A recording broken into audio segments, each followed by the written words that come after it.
Hey kiddies, it's Triple Feature Tuesday once again, and this week we're going to look at some Tom Jane genre pictures. You know, Tom Jane, that guy. He's from Baltimore, which is kind of fun, but he moved out to Hollywood for fame and fortune. And I mean, it hasn't gone great. He's had a lot of great movies and performances. I am a big fan of him. I honestly think he could play the shark in Jaws. He does so many wild and varied performances in his films that he's just always entertaining to me.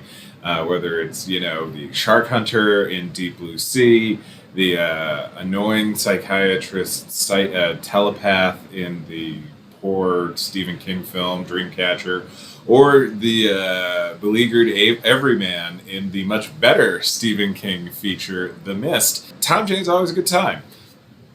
He was also the Punisher in that Punisher movie that I honestly just hate. Like, there have been 3 Punisher movies and a Punisher TV show, and it's with no sense of irony that I note that the Tom Jane, who I love, is the Punisher in what I consider the worst Punisher movie. But we're not going to dwell on that. We're going to dwell on some fun genre pictures that were all made basically within the same year of each other, and with little exception went direct to video. But that does not mean that they're not good. The way they're not good is they're not good, but they're very interesting in their failures, and they show off just a lot of talent of, once again, this guy that I really like, Tom Jane. And it's my video series, so, either get on board or go somewhere else. Please don't go anywhere else. Please just watch. I promise this is going to be interesting. Just stick with me. The triple feature is going to go in order of decreasing use on blue screen, so our menu will include Mutant Chronicles, Dark Country, and Give 'em Hell, Malone. Mutant Chronicles, I'm told, is a tabletop role-playing game. Now, I don't really do tabletop. I don't really do role-playing games. I don't really do tabletop games, but, this is what's been explained to me. The beginning of the film will explain that hundreds of years ago, a big alien machine landed or crashed into the center of the Earth and proceeded to grab people and turn them into mutants. And it was only by coming together as a species that humanity was able to stop the machine. Not destroy, but stop. And hundreds of years after this, the world is separated into easily identifiable corporate-run sections of the globe that are, of course, at war with each other. And during one of these skirmishes between the US group and the European group, oh nuts, wouldn't you know it, the machine is reactivated, the mutants are back, and it's up to a, Dirty Dozen-esque group of soldiers to try to destroy the machine once and for all. Tom Jane plays, of course, our hero, the American soldier that, everything's going to come down to in the end, even though he's reluctant to do it. Because any good hero worth his salt is a reluctant hero. But once again, greatness is thrust upon an American, and he rises to the challenge. For the most part, he has a lot of help, because there's actually a lot of people in this. So, as near as I can tell, there are maybe 2 sets in the entire movie, and everything else is blue screen. Much in the same way like your Sin City or Kashern or Sky Captain movies were. It works for the most part, and at any given moment in the film, you kind of wish they had just stayed there instead of going on this, trek into lesser and lesser defined caves. The whole first 20 minutes of the movie is this bizarro steampunk / futuristic trench warfare with Sean Pertwee going through all the trenches a la Kirk Douglas and giving Tom Jane the update, and then it escalating into the battle with the European group that's being led by Benno Furman of Speed Racer and Anatomy fame. But then it turns into a religious quest when Ron Perlman, as the head of a religious order that is obsessed with the history of the machine, lets everybody know, hey, the machine is back and we're all doomed unless we do something about this now.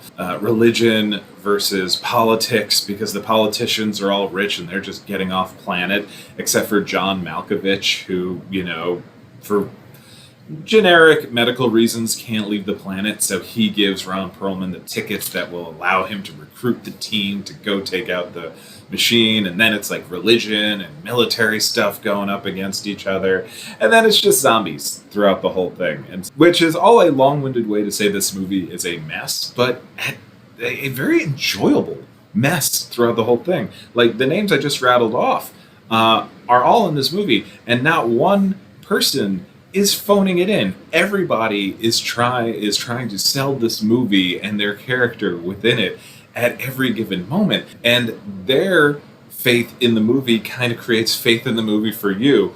And I mean, at the end of the day, it's not terrible, but it is just goofy as hell. But again, all these people, the people I mentioned before, Anna Walton, English actress who this was kind of a reunion with Ron Perlman because Ron Perlman played Hellboy in the first two Hellboy films.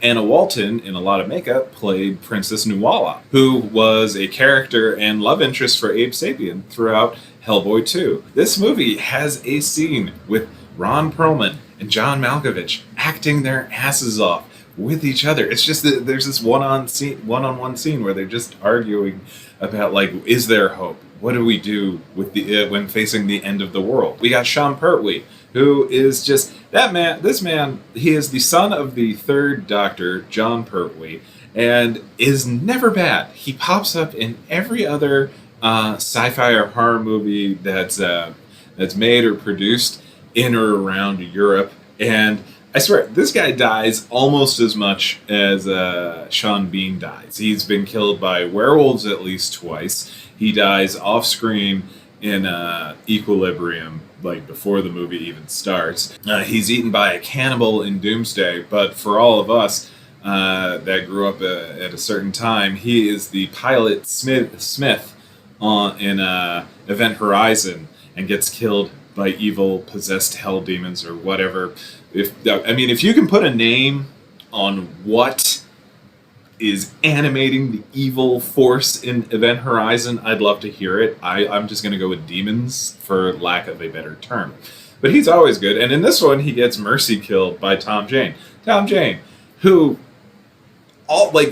as the movie keeps kind of subtly changing genres or like evolving into different subgenres within the genre, he is always within lockstep of that genre. So at the beginning of the film, when it's like this trench warfare thing, he is just, dog-faced, World War One, just grim, grunting everything out and doing all this stuff. When it's military and religion kind of going up against each other, he's much more articulate, but completely downtrodden, beaten down guy. And then when it's up to him to face all the zombies and save the day at the end, he just becomes not really a gallant hero, but the we have to win at all costs to save the world hero.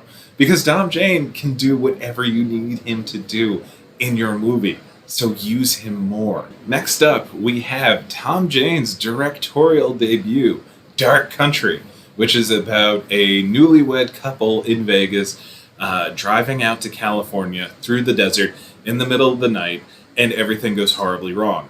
And by horribly wrong, I mean they don't run over a guy. Like, this guy was in a hideous car accident and is just a complete mess, but they didn't hit him, even though it was completely set up that they were going to hit him. And, now he's just kind of dying in their back seat, and he sort of knows everything about them, and now is trying to kill Tom Jane. And oh boy, in terms of honeymoon bonding experiences, burying a dead body in the desert is not one of them. And now we're wondering, do we even know each other? Do we want to stay married to each other? What about your dark secret past? Well, what about your dark secret past? And oh, look, now everything has gone completely goddamn insane, and I have no idea what this movie's actually about. So, the easiest way to explain this film, other than the thing I just said, is to say that Tom Jane and new wife Lauren German of Hostel and Lucifer fame drive into the Twilight Zone. It's kind of weird because, like, this movie, you see a lot of the acting talent all is there, but you see a lot of potential in Tom Jane's directing ability. The shot choices are interesting. Like, it looks like an old EC comic book, like a Tales from the Crypt or a Vault of Horror, which is, of course, intentional with the tone and the subject matter. But it does not have the strongest script, which was written by Tab Murphy based on a short story that he wrote. Like, it's kind of clear that this is not enough butter on too much bread in terms of story, and the movie suffers as a result of it. It also kind of suffers from the budget. It's a lot. It feels a lot like Sin City and Mutant Chronicles in terms of heavy reliance on blue screen backgrounds. There's a lot more physical backgrounds because it's all desert and truck stops. But because it's so dark, because it's desert, there is a lack of definition in terms of geography. Tom Jane and Lauren German double back a couple of times. They have to do a whole bunch of things as the road is doing weird stuff to them. And because we can't really see what's going on anyway, when they say like, oh, this is not where it's supposed to be, or this road has like disappeared or something, it's like we have to take their word for it in a completely visual medium. Again, to mention, there's this random guy that's a bloody mess from a car accident and how he figures into it. And that does get explained later. I sort of don't want to spoil it for you, except I think I did spoil it for you in another triple feature years ago. I'm just going to spoil it for you because you're not watching it. I don't even know if you're watching this video, so I'm pretty sure you're not going to hunt down this random Tom Jane movie from 10 years ago. So the bloody car accident guy turns out to be Tom Jane from the future because there's some sort of weird time warp that's never explained. You know what's kind of neat in watching this sort of movie is thinking about other like, I don't mind it when things are open-ended or undefined, where you don't get an explanation for things. That can be even scarier. But you do need a little bit of an explanation. You need something for the audience to hold on to, or else there's no real sense of stakes or consequences, or what is even happening. Did they make the right choice? Did they not make the right choice? Why would they even know what choice to make? And it makes me think of how much you can get away with in a Twilight Zone or a Tales from the Crypt or some sort of anthology horror show that has a host or a narrator for a movie, where they basically can just say, hey, this is the Twilight Zone. Something's going to happen. It's going to be really weird and really horrible for the people involved. And you just go with it. You don't have that here. There's no real reason for the supernatural twists in this film, and that does not have to be a bad thing. You say, for instance, You're From Dusk Till Dawn. Half of the movie is bank robbers on the run taking hostage. Half of the movie is a vampire movie. There's no reason for it to suddenly turn into a vampire movie, but it's explained that it is now a vampire movie. There's no explanation, there's no justification, there's just nothing. But it looks good. And Lauren German and Tom Jane are great in it. It's a lot of fun watching the movie, because like when you track it, because like we know, I was just kidding back there. I know you guys are watching this video, and you're of course going to go and track down that one movie that I just mentioned. When you watch it, they don't set it up that, you know, Tom Jane's playing a dual role in anything, in any of the material at all. But like when you watch it, and if you're listening, it's just like, wait a minute, that's Tom Jane in the back. And then all of a sudden, like, certain parts of the story make sense and or foreshadow other things. But, you know, the actual baseline, like what happened and why, like, we don't know. Are they paying for something? Is the universe punishing? Nothing is ever explained in this movie, which is kind of a bummer. And also Ron Perlman is in it. Ron Perlman's back, because Ron Perlman and Tom Jane sort of like working together. Ron Perlman plays a state trooper / sheriff. The police car has sheriff's department on it, but they're on just a highway. So I have nothing is defined or explained. And it's also kind of, you know, vague in terms of time period, because everything looks very 50, like late 50s or early 60s, but then you have cell phones and pocket camcorders and everything, and so who knows? Who knows? It is enjoyable, though. It is fun to watch until the third act, where everything falls apart. But everything up until the third act is solid gold. Tom Jane and Ron Perlman work together in this. They work together in Mutant Chronicles, and they also appeared together in Dirty Laundry, the superior Punisher fanfic film that Tom Jane stars in. Like, it's kind of funny that Tom Jane produced, he didn't direct, but he produced and starred in a Punisher fanfiction movie called Dirty Laundry. It's probably still on YouTube. You should track it down. It is much better than the Punisher movie he made, which is, look,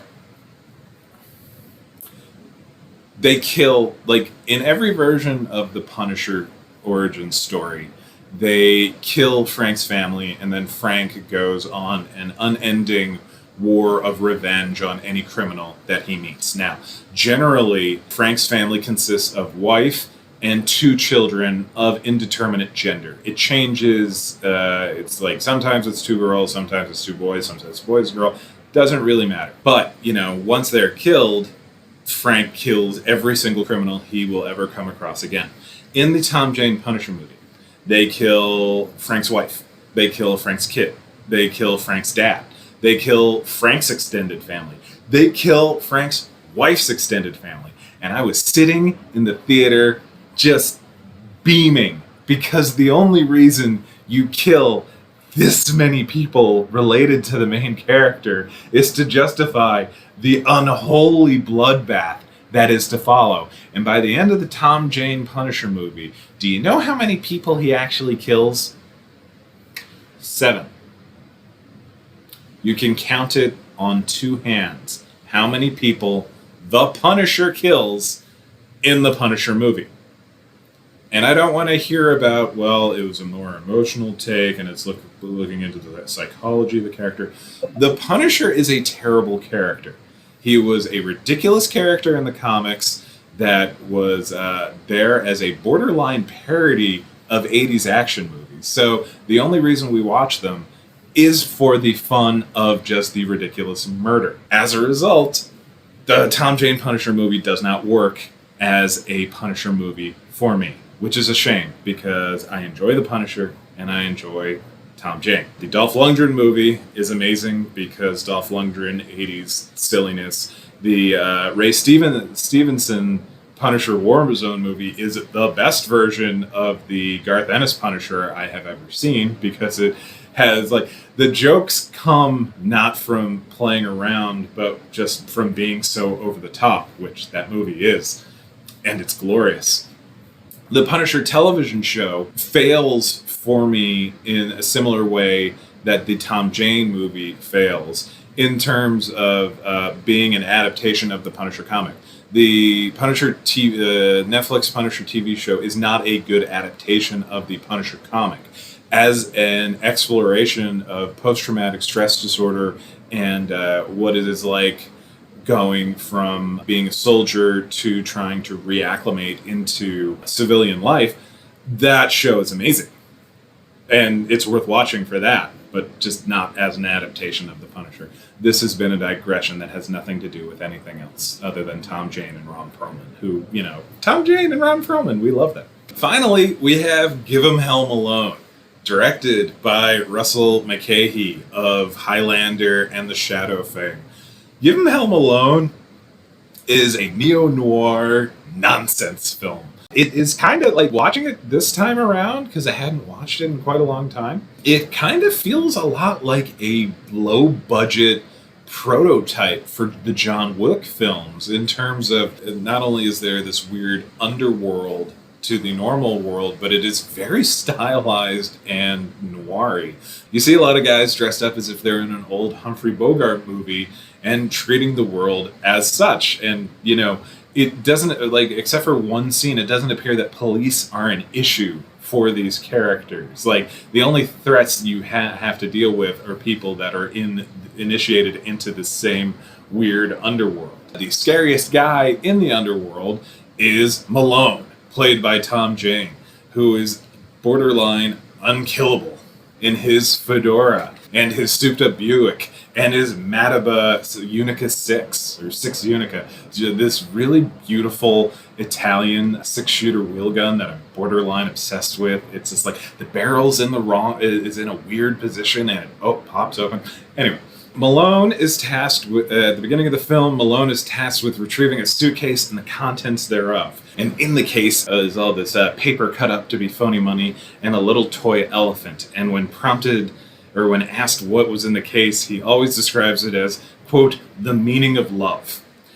And because gangsters want the meaning of love, they keep sending all of these, they put out a big contract on Malone, and send all of these gangsters going after him.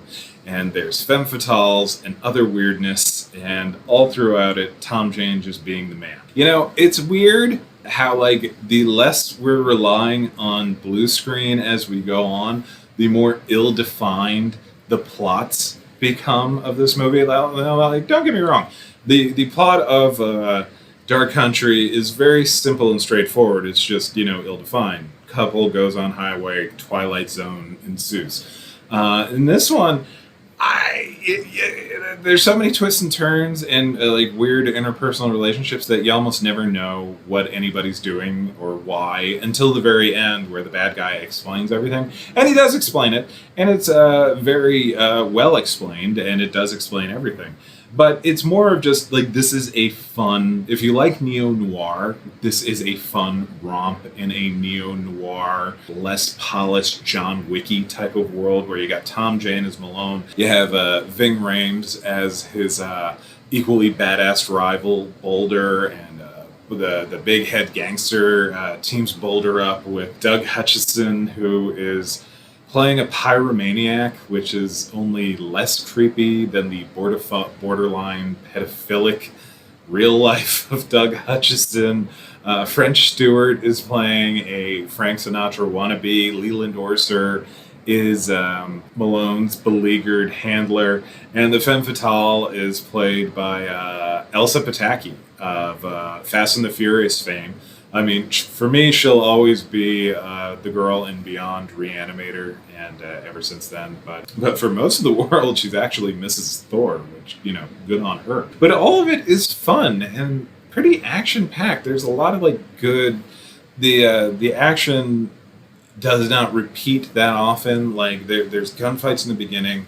There's, one-on-one fights. There's group fights. A lot of the movie, honest to God, reminded me of, like, reading The Spirit. And, it may have just been, like, just the overall noiriness of it, but also, like, the hat and suit that Tom Jane's wearing throughout it, and, weird girls being obsessed with him. Where it's just, like, watching this, it's just like, why did they let Frank Miller make the Spirit movie? It's just the worst thing ever. But give him Home Alone. If you like noir, there's a halfway decent shot you're gonna like this, or at the very least, you're going to be intrigued by what it is trying to do. And don't worry, the movie ends with a to be continued, so there's obviously going to be more. Give him Home Alone. It's been over 10 years, but they might be working on another sequel.